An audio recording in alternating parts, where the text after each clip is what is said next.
भाभी जी, टमाटर छोड़ो, आप आलू ले लो। ये लो भैया, इसको करो।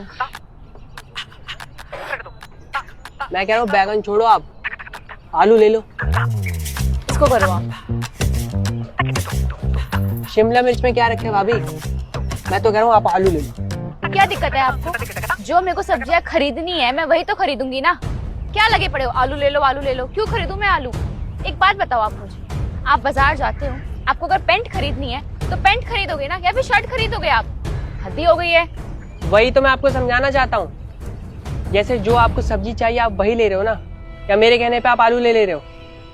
वैसे ही अगर आपको अपनी जिंदगी में किसी से भी शिकायत है, कोई गलतफहमी है, तो आप उसी इंसान से बात करो, ना कि लोगों से उस बात का ढिंढोरा पीटो। क्या मतलब है आपका?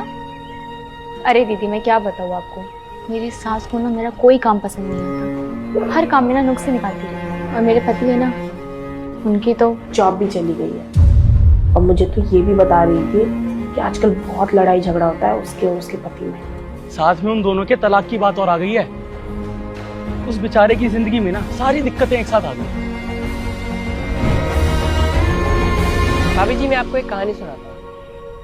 एक बार कृष्ण जी और अर्जुन जी कहीं जा रहे होते, तो उन्हें रास्ते में एक मरा हुआ कुत्ता दिखाई देता है। तो कृष्ण जी अर्जुन जी से पूछते हैं कि तुम्हें इस कुत्ते में क्या दिखाई दे रहा है? तो अर्जुन कहते हैं, मुझे ये कुत्ता मरा हुआ दिखाई दे रहा है, इसमें दुर्गंध आ रही है, इसका शरीर अकड़ गया है।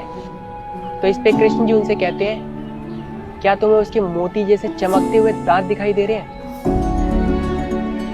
तो मैं बस ये समझाना चाहता हूँ कि हर बुरी से बुरी परिस्थिति में भी ना कुछ अच्छाई तो जरूर होगी, पर आप ना उसका उल्टा करते हैं। आपकी निजी जिंदगी में क्या चल रहा है पूरे मोहल्ले को पता होता है। आपको अपने निजी जीवन में जिससे भी शिकायत है, जिससे भी गलतफहमी है ना, आपको उसी से बात करके दूर करनी चाहिए। अगर आपको अपनी सास से कोई शिकायत है तो आपको उनसे बात करनी चाहिए। अगर आपको अपने पति से कोई गलतफहमी है ना, तो आपको उनसे बात करनी चाहिए और वो गलतफहमी दूर करनी चाहिए। और एक बात भाभी जी, जिस तरह हम सब्जियां लेते तो हम क्या करते हैं?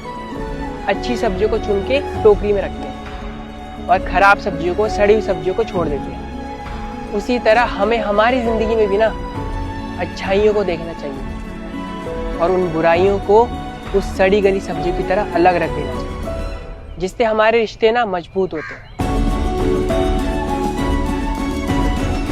सही कहा भैया आपने। मैं समझ गई कि आप क्या कहना चाहती हैं। वैसे आपने इतनी बड़ी बात को ना